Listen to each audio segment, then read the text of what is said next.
So good evening. Thank you all students for being here today in our next session of the Eurasia Foundation Burgos University course, Sustainable Dialogue, Sustainable Relations amidst post-COVID-19 world scenarios. And today is a pleasure for me to introduce remember that we are now in our third block in which we are sharing knowledge in the STEAMs and the humanities for a peaceful world.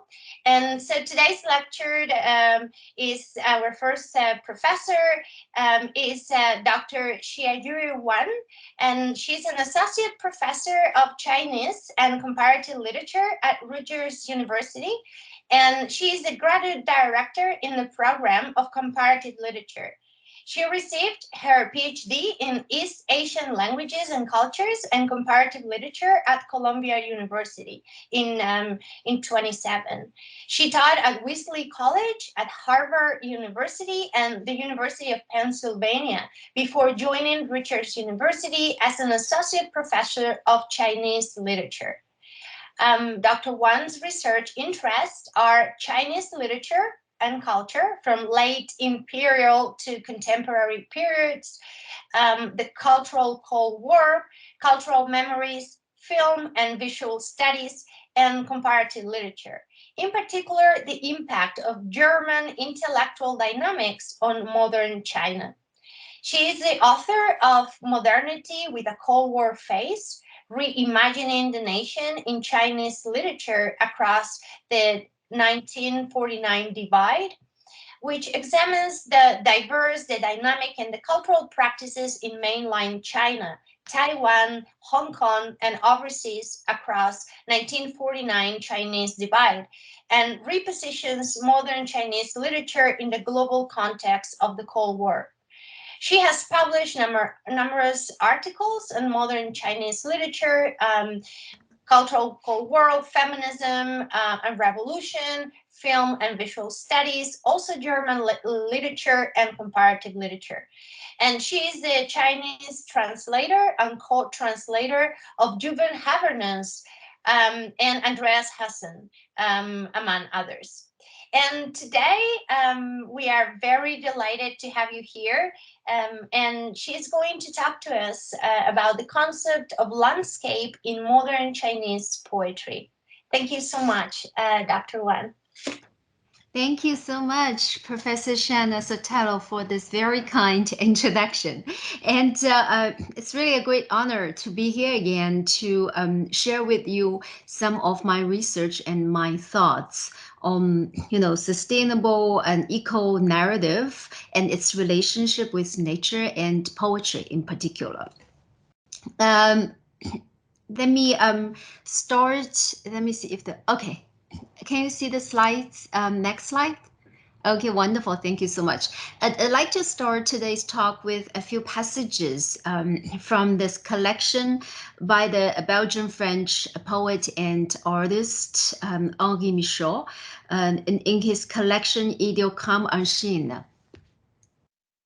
So I'm going to share with you a few interesting passages from this book. I'm not going to read everything, but just a few key lines I find very interesting. In the first passage on page 841, he was talking about dans cette calligraphie, art du temps, expression du trajet de la gorge.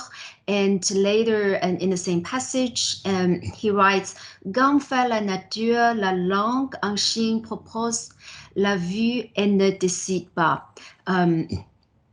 So basically, he was talking about calligraphy and the art of calligraphy in China and how it is art du temps, right? It's an art of time.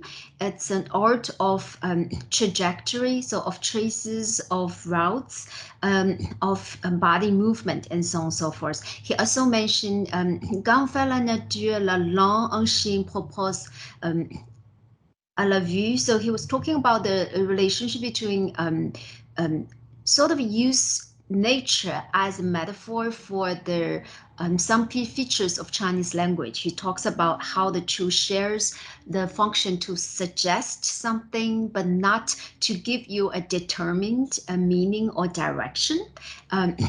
It's also remind him, as he said later, Gila se place à la poésie. It's sort of like the function of poetry, right? Like poetry, the Chinese writing system, and nature, they share the feature that they will propose. They are suggestive rather than point to a definite direction. So in the second passage that I included in the slide here, he continues to talk ne plus imiter la nature, la signifier bas de trait des élans. So he was talking about that the way calligraphy, the art of calligraphy works. It's not to imitate nature, right? But it's actually to direct meanings, particularly through, right? Bac de trait. He loved, Michel used this term trait, right? Like traces. It's a way that, the way calligraphy reflects nature is sort of like using the brush to paint traces and not to directly copy and imitate what nature is. And so what I really like about his thoughts, as he talks about his own understanding of Chinese art of calligraphy, he actually coined a term écriture peinture. So it's more like a script and painting system, right? And so he therefore he writes, and the third passage here, right? Être calligraphe comme on est paysagiste. So to be a calligrapher, it's like one is a landscape painter. Very interestingly, in these passages that I included here, Michel was talking about the relationship between calligraphy and painting, script and brush, Chinese writing system, and landscape painting. But more importantly, he also talks about the relationship between language and nature, the way how language, poetry, and landscape painting signify, how they imitate, perform, and represent nature, or maybe the site of nature. Michel got to these ideas during his trips to China, India, and Japan in the 1930s, but also later during his own experiments in poetry and painting. All these questions, the relationships that he sought to tease out, are also at the center of modern Chinese poetry of the 20th century. That will be the main topic of my today's lecture. In recent decades, there has been growing interest in sustainable eco-narratives and development. So today I'd like to discuss landscape as a concept, as a new poetic experience in modern Chinese conception of nature and also in modern Chinese poetry. I'd like to talk about how modern Chinese writers took efforts to conceptualize a new poetics of landscape and nature in a dialogue with European intellectual resources, particularly since Romanticism, and how they engaged with the poetics of landscape and meditate on the relationship between human beings and things, poetry and nature, physical and metaphysical worlds. First, I'd like to share with you a few notes, from my recent readings on landscape ecology and sustainability before we move on to the topic of poetry itself. In modern times, our ecosystems and landscape have been increasingly domesticated. Human intervention of nature is pervasive and profound. How to configure the relationship between nature and human, landscape and human societies. How to preserve and develop sustainable landscape. These are compelling and imperative questions for our sustainable development. So some interesting recent publications. First of all, the environmental movement that started in the 1960s sought to promote theory and practice that facilitate the integration of human in nature. For instance, the scholars Liang and Gross, in their article entitled Back to the Future, Back to Basics, the Social Ecology of Landscape and the Future of Landscape Planning, they argued that, I quote, we must also reassert vision, value, and ethic, account for the relationship among the physical, cultural, economic, and political dimensions of space, and finally, better incorporate the knowledges, perceptions, and practices that exist between the places we study and the people and communities who call them home, unquote.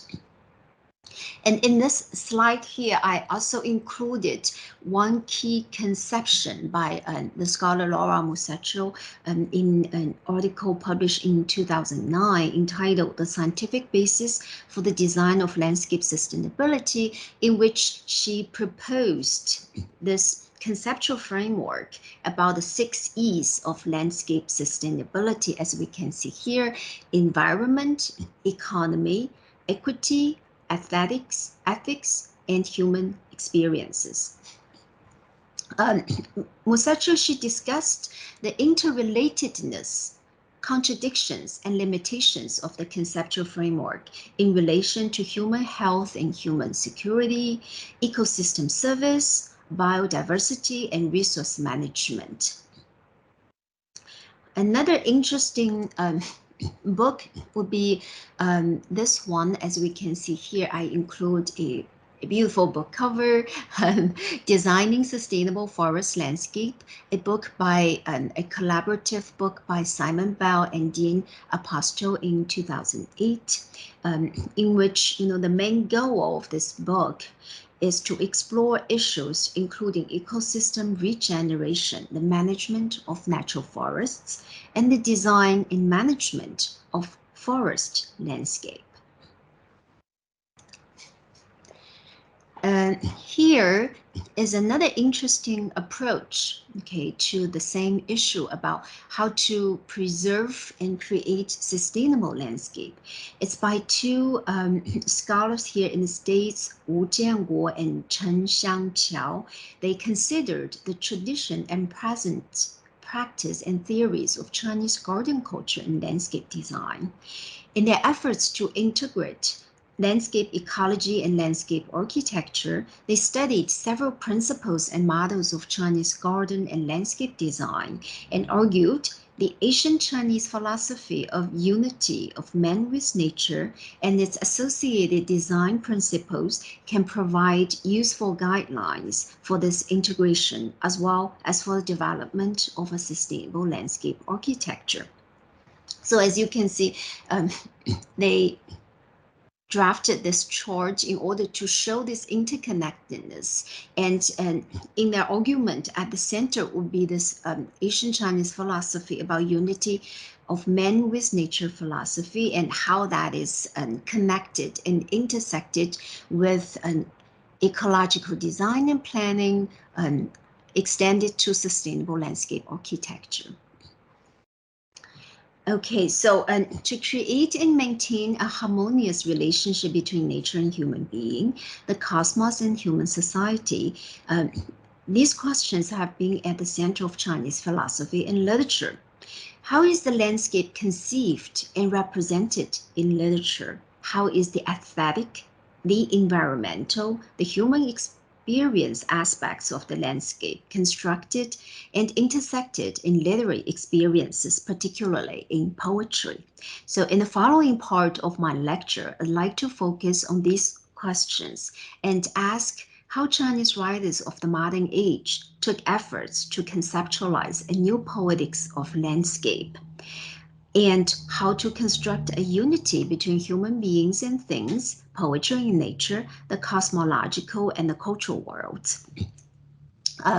First, I'd like to share with you an interesting, very short poem by the German poet Goethe in 1780, entitled Ein Gleiches oder Wundersnachlich zwei.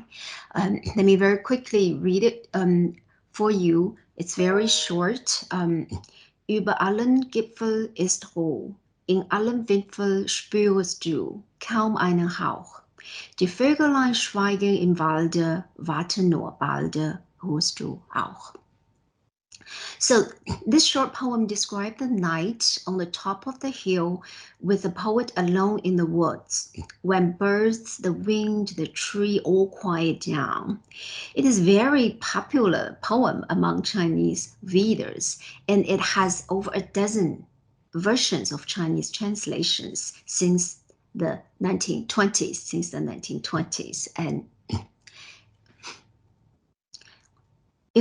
it is not surprising about its popularity because of its lyrical beauty, and also it conveys the harmony between man and nature. So it evokes the same aesthetic beauty as classical Chinese nature poetry, which I included here. An example from the Tang Dynasty poet Wang Wei, one of the most popular among many of his poems. This translation is done by Pauline Yu. She translated as "Dear enclosure, empty mountain, no man is seen. Only heard are echoes of men's talk. Reflected light enters the deep wood and shines again on blue-green moss." So probably you can already sense, right, some similarities, between the Goethe's poem and the Asian classical Chinese one on nature, because of their take on this harmonic relationship between human and nature, about this lyrical and also sonical beauty. And the classical Chinese poetry itself is already well known for its great achievement of nature poetry, which classical Chinese nature poetry roughly emerged as a distinctive genre during the period of the Sixth Dynasty, so around 200 AD. Together with landscape painting, which I included here, one classical Chinese landscape painting here. It is the poetry and landscape painting is prevalent genres throughout the course of Chinese literature. But more importantly, I think the practice of translating and interpreting Goethe's poem stimulates new understandings of nature and the poetics of landscape in modern Chinese literature. Here I included some examples of Chinese translation of this Goethe's poem. This is the first one, translated by Guo Moruo in 1921.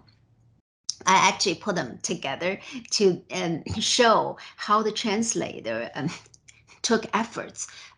It's not just a translation of the meaning, but he tried to keep the structure, as you can see, the correspondent lines, and also the length, the syllables, and so on and so forth. Try to be as faithful as the language would allow it.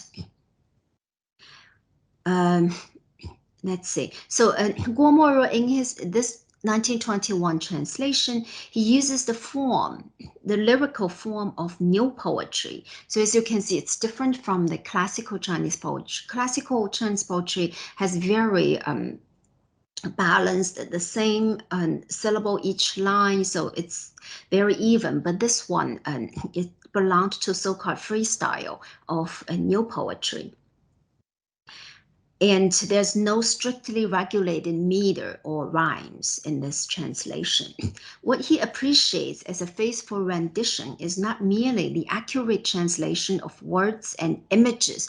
For instance, as you can see, the second line here, in the German one ist Ruhe, right? And is quietness. And then he translated into 沉静, quietness in Chinese. So try to be as faithful as he can see fit, both two characters, and trying to convey the same meaning.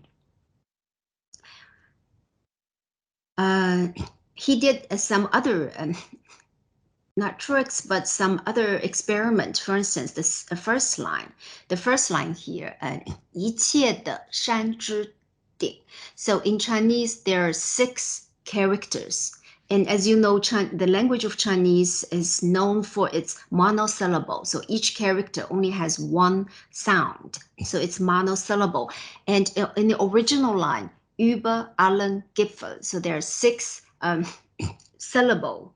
And in order to be faithful, the translator used 6 monosyllable Chinese characters to translate the original 6 syllables in 3 words, 3 German words, right? Über, allen, Gipfel. So 6 syllables is rendered into 6 Chinese monosyllable characters.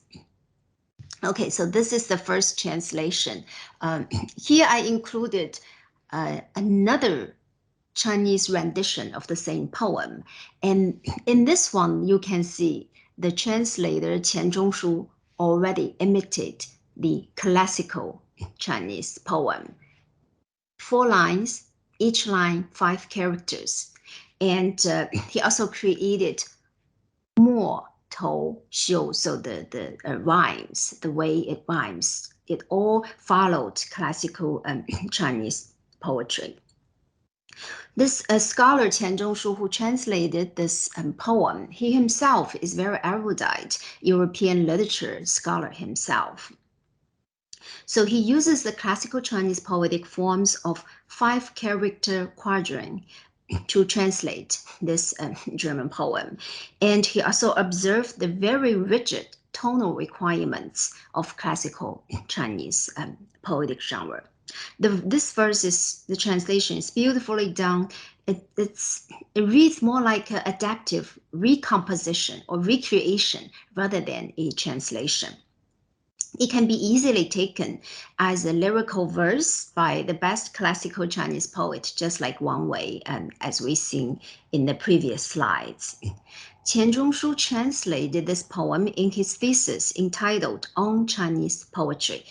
He used it as an example to show there is close affinity between Chinese and Western poetry, and he asserts the vitality of classical poetic forms rather in modern times. So he thought that classical Chinese poems should not be discarded, but we need to preserve, and it is also very vital even in modern times.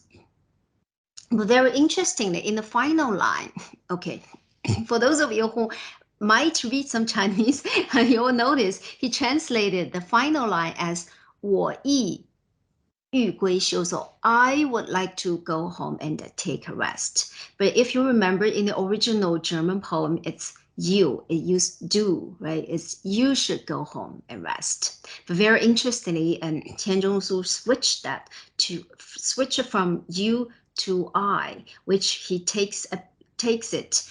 His take is that he uses as an appeal of the poetic subject to himself, rather than a dialogue or conversation between the poetic self and the audience. As we know that in classical Chinese poetry, this is a very common feature, to use I to refer to the poetic self in a piece of poem. So let me see. Now I'd like to move to this third translation by this poet, Liang Zhongdae. The third translation was done by this handsome young man here, Liang Zhongdae, in the 1930s. So for him, Goethe's poem conveys a notion of harmonious unity between man and nature, particularly the trees, the mountain, birds, and human. They coexist in peace, hence constituting not only a distinct cosmic outlook, but also an organic relationship between human beings and nature. Let me just say a bit quick words about Liang Zhongdae, the poet or the translator himself. He is a Chinese protege of Paul Valéry and the best practitioner of French symbolism in modern Chinese poetry. He studied in France in the 20s and 30s, a good friend with Paul Valéry, and he translated a lot of French symbolism into Chinese. He himself also experimented with how to use the modern Chinese language to convey the notions of symbolism in Chinese context. So in Goethe's poem, Liang Zhongdae observed a pure form of poetry. He called it cosmic poetry. He said this is free of objective references to scenes, narrative, reasoning, and sentiments. As he pointed out, this landscape, as Goethe described in the poem, is not the same landscape in classical Chinese poetry, because he thought that in classical Chinese poetry, the landscape is always an affective and subjective projection of the poetic self, but not nature and landscape. It's always a projection of the subjective feelings. So he noted in classical Chinese, nature poetry is less about the real landscape or nature, but rather about human emotions, subjective feelings and senses, which are aroused and stimulated by an imaginary landscape. What he likes about Goethe's poem is that he thought that Goethe's landscape is self-sufficient, unaffected by the human or poetic subject. Human beings and natural objects together constitute the landscape. What reveals here is Goethe's holistic worldview, his perception of the interrelatedness and relativity of all phenomena, which was formed along the line of the philosopher Leibniz. The particular is a monad, a complete expression of the universe. Beauty is defined as a unity in diversity. So in his article by Liang Zhongdae, the translator and the symbolic poet, here is a passage in Chinese, and I'm not going to read an entire passage to you, but I just like to share with you the main thesis that he described in this article. Liang argues that by observing the cosmic world, the poetic self discovers and mediates the world spirit or the cosmic spirit. He observes that their cosmic spirit resides in their conception and perception of nature. So basically in this passage, he talks about that Goethe uses the most accurate observation to support the most acute intuition, the most serene reasoning, to control the most enthusiastic emotions. When facing the natural world, from the sun, the moon, and the stars down to the grass and trees, he demonstrates diligent and perceptive ways of representation.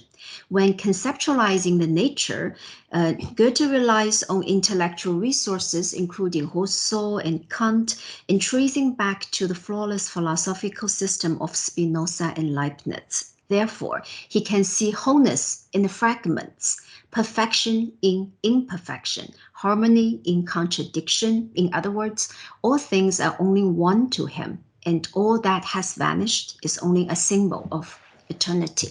So that's about the 1930s, Liang Zhongdae's interpretation and translation of Goethe and his ideas about nature and landscape. Let's move on to the 1940s, translation done by Feng Zhi. Okay.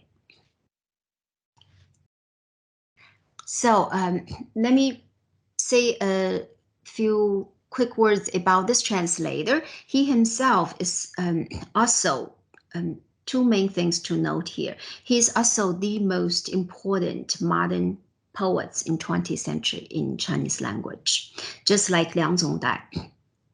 But Feng Zhi is also a significant German literature scholar. He studied and translated a number of important writers like Novalis, Hölderlin, Goethe, Rilke, among others. He studied German literature at Peking University and then went to Germany to pursue his doctoral research. He studied at Heidelberg University and also University of Berlin in the 1930s, finished his dissertation on Novalis with Karl Jaspers as his advisor. After returning to China in late 1930s, he worked as a German literature professor at various universities while continuing his own poetry writing. Let's see. So his reading of the original. So here I have, next to his own picture is a book cover of one of his best poetry collection, sonnets. He translated into 14行集, so literally means 14 lines, poems, so sonnets. And in the original poems were written in 1941 and published 45. But in 1987, this poetry collection won the International Kunstpreis, so the art prize from Germany. So in Feng Zhi's reading of the Goethe poem, he also found a new concept of landscape. For him, in this cosmic unity, from hills to trees, from birds to human, animate and inanimate things are brought together in an interconnected relationship in the evening silence. Human beings are not positioned at the center of the nexus of meanings and associations. Rather, he thought that human is embraced within nature as the last link in the organic scale of being. What is also important is the intersection of the objectivity of the observer and the subjectivity of the wanderer or the traveler who quested for inner peace. So the non-intervention of human in the natural world, that's the first point for him. Second is the merge of the objectivity and the subjectivity of the poet. These two major stances are manifest in his own writing, in his own poetry. And here in this light, I'd like to introduce Feng Zhi's interpretation of the German language or Austrian poet and Rainer Maria Rilke's notion of landscape art. In 1932, Feng Zhi translated this Rilke's 1902 article called Von der Landschaft, so on the landscape. It is Rilke's preface to his book Volkswede. In 1899, the painter Fritz Mackensen established an art colony at Volkswede. So Volkswede is this small town in northern Germany. So Mackensen was soon joined by other painters, such as Hans am Ende, Fritz Overbeck, and Otto Mondesson, among others. On Christmas Day, 1899, the poet Rilke also visited this art colony and was infatuated with the flat North German landscape. Rilke's literary responses to Volkswede was a monograph. Here I included an Insel version of this published book. He wrote a monograph composed of five chapters. Each chapter is dedicated to one of the artists, with an introductory article on the formation of landscape painting in European history. This preface was actually not included in the original book form. It was published posthumously in 1932 as a separate standing article. When Feng Zhi read it the same year as that article was published, he was so intrigued by it, he translated it into Chinese immediately, and it got published in China. And this article had a very deep impact on Feng Zhi's notion of landscape. What strikes Feng Zhi is particularly the relationship between men and things in nature. Let's see. Okay, that's a different one. So Feng Zhi noted as an introduction to the translation, he said, human is no longer a balancing partner among his fellows, nor is he who for his sake there exist morning and evening, near and far. Human is like a thing in all things, infinitely alone, and the union of all things in human retreats to the common core, which is the root of all living beings.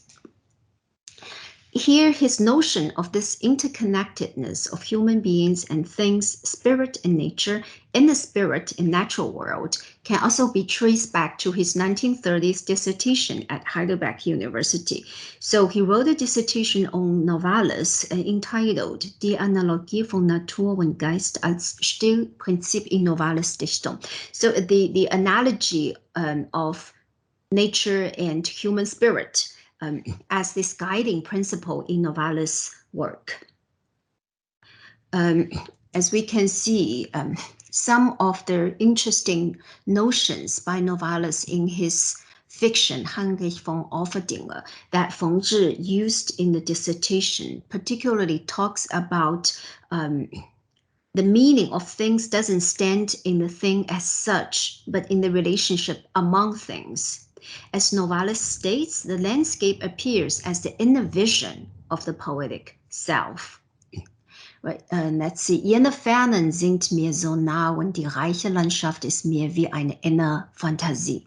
Right, this landscape is to the poet like an inner fantasy, inner vision of fantasy.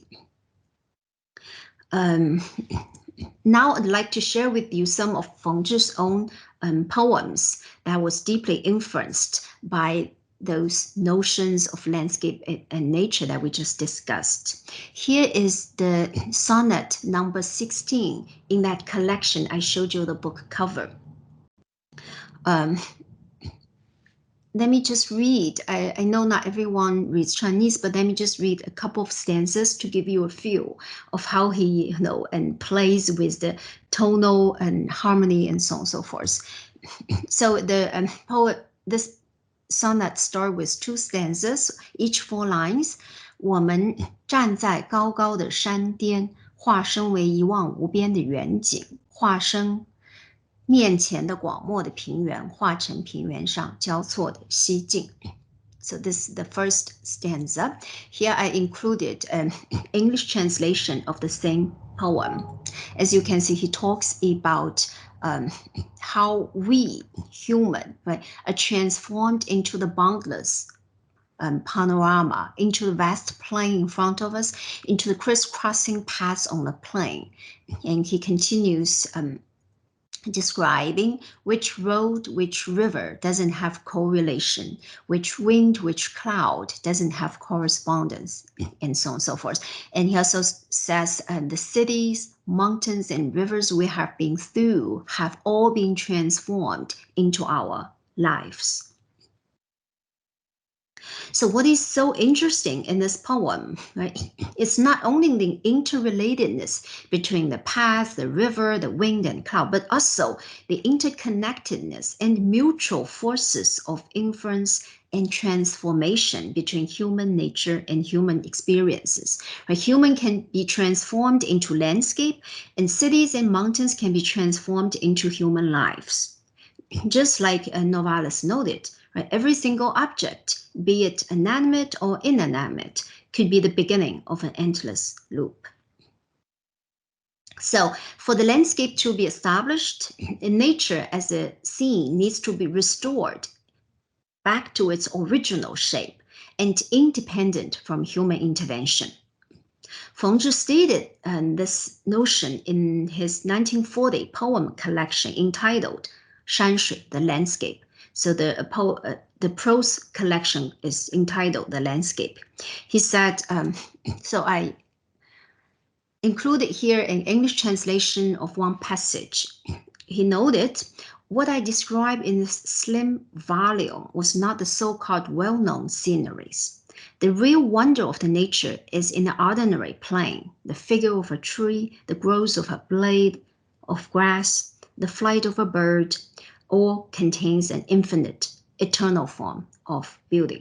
So it doesn't suggest that there exists a nature that is completely separate from human traces and history. What he proposes actually is a new perspective of viewing landscape without placing human beings at its center. So as a new observing subject is established, there erects the landscape. In this light, to create and conceptualize landscape, it is crucial to envision a new way of seeing the world and revealing a new meaning of human experience. So let's look at Feng Zhi's notion of a new observing subject. The landscape can only be established through the perception, mediation, and representation of poetic subject, or the poet. His notion of interiority and the perception of landscape anticipates what the Japanese scholar Karatani conceptualizes as the discovery of landscape in his well-known work entitled Origin of Modern Japanese Literature. Karatani considers landscape as an epistemology constellation, the origins of which were suppressed as soon as it was produced. So according to him, landscape can only be discovered by the inner self, an introspective subject.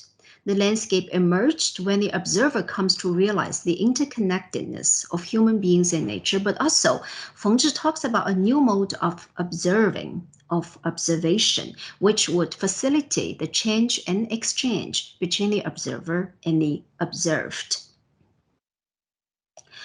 Here we can also see the inference back to Goethe, particularly Goethe's theory of metamorphosing layers, so the theory about transformation.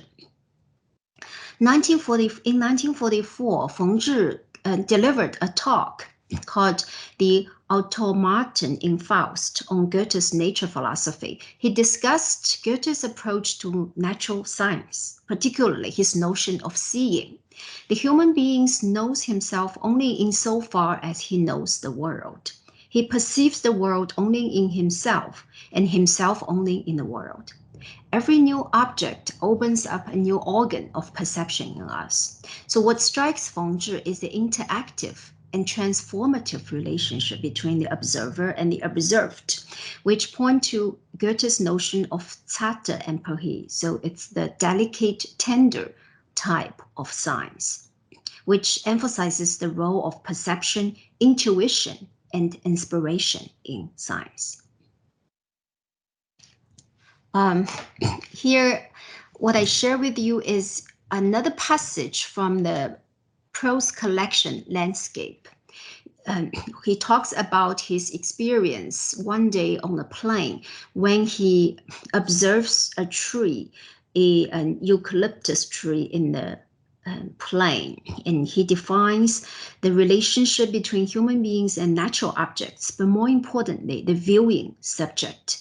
So the modern viewing subject finds the eucalyptus tree in the landscape, and the shape of the tree is not fixed, but the poet can see the tree constantly growing. The poetic subject is also at the same time transformed by observing the tree and grows along with it. This mutual growth and communication is endless and cannot be compromised or stopped. So it very much reminds us of this painting done by the Volkswede painter Otto Marzon in 1892 about the tree growing, and also how this mutual correspondence and connection between the viewing subject and the tree in the nature. So I'm going to wrap up my talk by introducing the final sonnet in his sonnet collection, number 27. It's very interesting. Here's the original poem, and here is the English translation.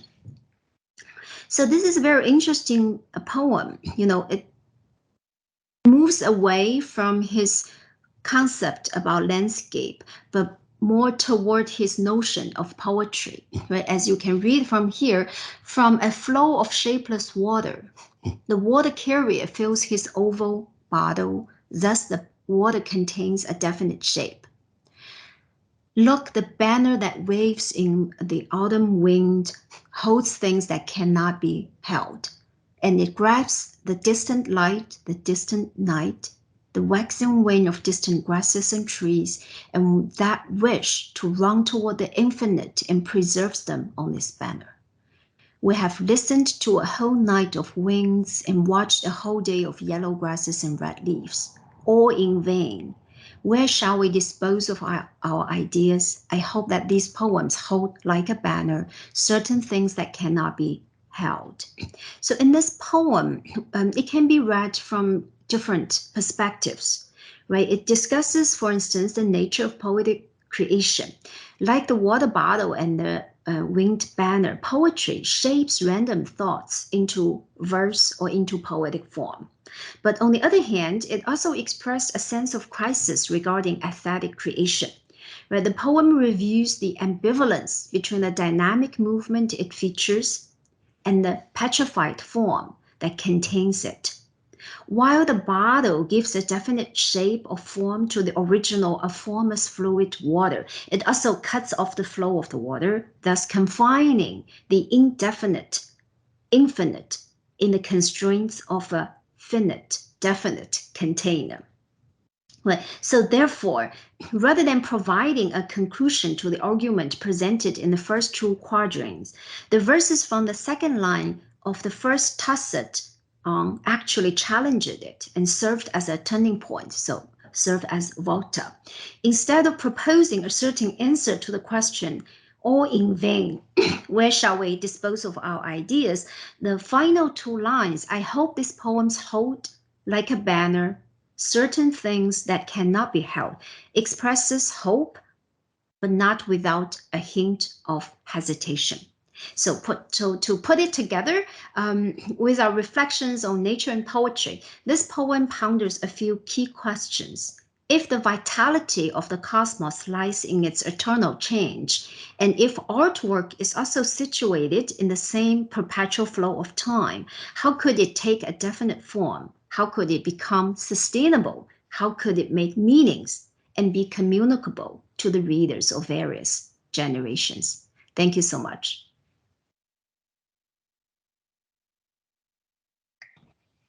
Thank you very much, Dr. Wang.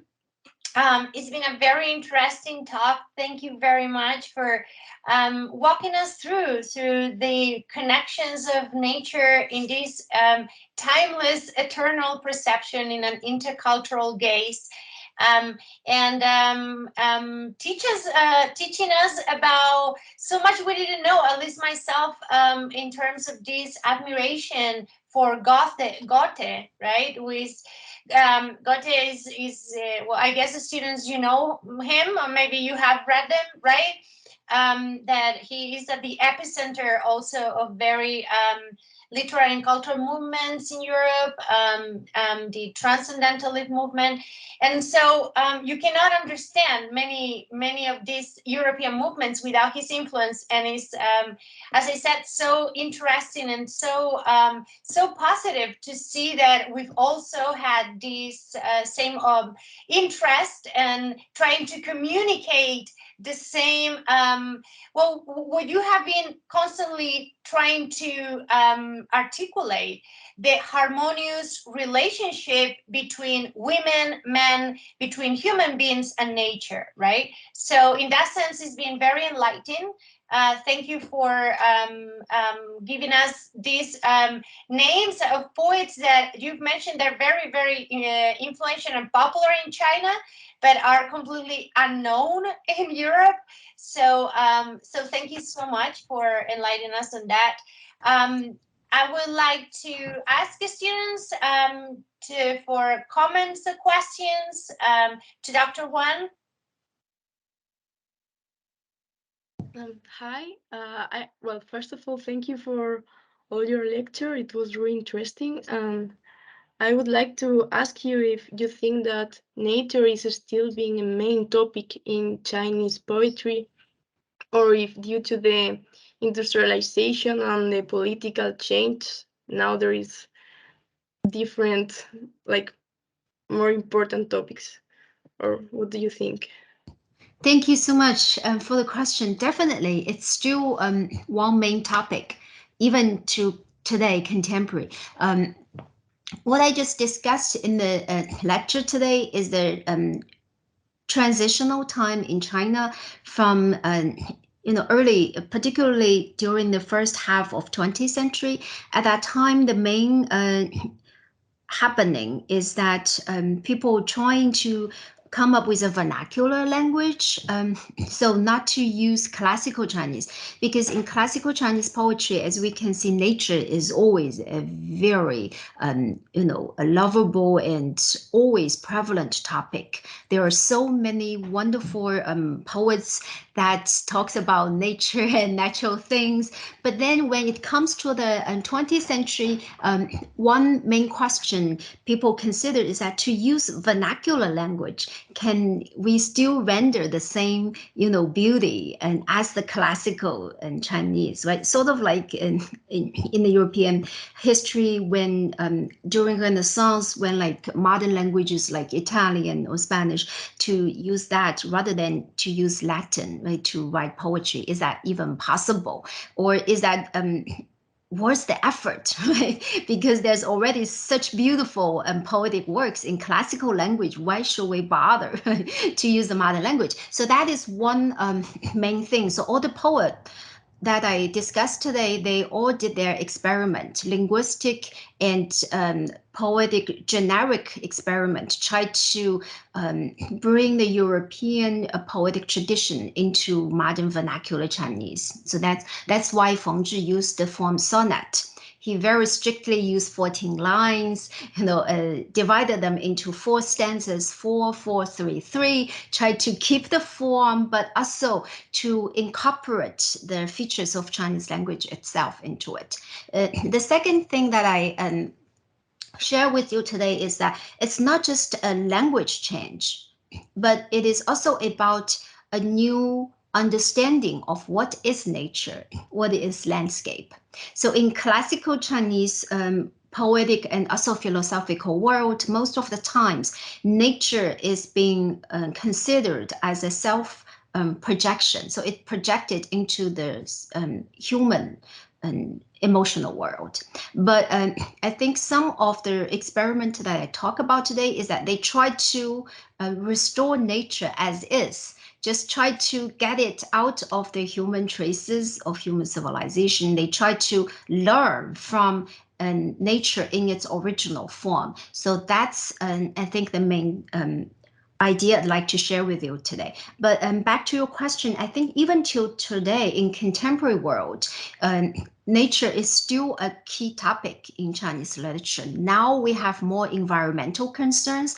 That is, when there are too many pollutions or human intervention, how can we still preserve a nature that will give the literature its inspirations? So that's what I'm so curious about, and I'd like to share with you in my talk today. Thank you so much. And thank you, Eliana, for your question. Any other student would like to make a comment or participate? Are you familiar with Chinese poetry? Is this your first, it's been a first encounter with Chinese poetry? Yeah, but yeah, I think for many, probably this is the first time we really do some close reading of Chinese poetry. But then, of course, very interestingly, we're using different languages in order to convey the idea. But then again, poetry, I think as I started today's talk, Henri Michaud had this idea that poetry is also like a piece of nature because it suggests. So language is just one of the tools that poetry uses to make meanings and to communicate. So in that way, I think poetry definitely can work cross-cultural or linguistic boundaries. I'm not sure you probably don't read Chinese poetry, but you guys do read poetry, right? Other poetries. No? So what forms of literature are your favorite? Yeah, well, because this is a very interdisciplinary course. It's not like the students that I usually have, which are literary and cultural studies students. But here, well, if you want, you can introduce yourselves. But we have political science, you have engineering, we have tourism. We don't have actually any degree from literature or comparative. So that is also one of the things why also we consider it important in this course, in which we're trying to give a highlight of the new disciplines, the students from humanities, the students from science, and in this concept of sustainable relations in every discipline. And also I think I would like to thank you. Maybe you found a little bit unsettling for some of you if you're not used to be taught in other languages rather than Spanish or English. But if we want also to decolonize different imperialisms and histories of colonialism in language, we also need to recognize that it's not about English anymore. It's about different languages. I mean, even in the European Union, there is no one official language. So German is as important as Spanish, or of course, we have to understand that they learned German because at that time it had to do with colonial reasons, right? It had to do with who controlled knowledge at that time, right? So yeah, definitely we need to put that in context. So actually understanding these past connections, why Chinese poets had an inspiration by a German poet, it also helps you to go back in history and understand different positions of geopolitical so you learned also so much from poetry, not so much the literary and the poetic also. But yeah, I forgot, sorry, to mention the background and the profile of students as interdisciplinary in themselves. So, but I really think they, it's been very, very interesting and a great lecture.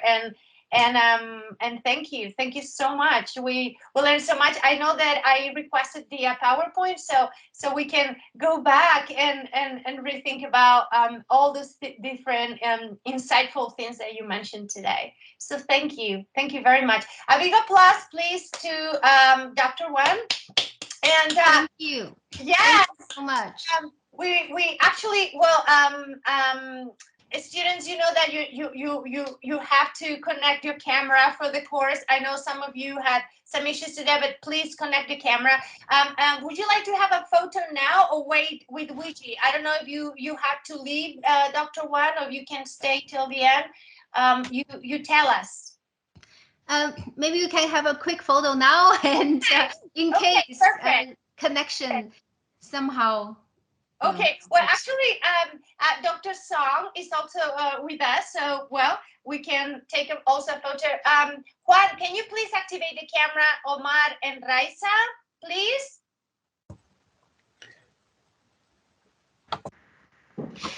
Yes. For the photo, please. It is for you. Thank you. Juan, no? Yeah, I'm listening. I'm listening. No, I'm referring to Juan and Raisa. Well, okay, a photo without them. All right, 3. Okay, I have the camera. I have the camera, but I see only Siana, Xiaojue, and Eliana. This is Vale, no te preocupes. Okay, 3, 2, 1. Okay, one more just in case. All right, 3, 2. Thank you so much. All right, and thank you so much.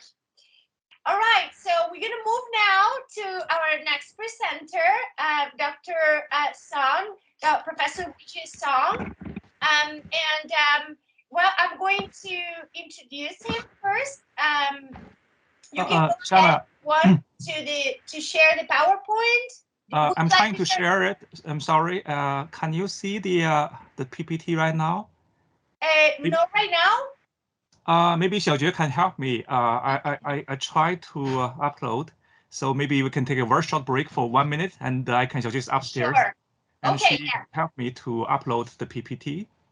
Perfect, perfect. Yeah, let's take, if you want, a few minutes. Also for students, you need to just run for a few minutes and let's meet up. Okay, Yeah. in 3-4 minutes.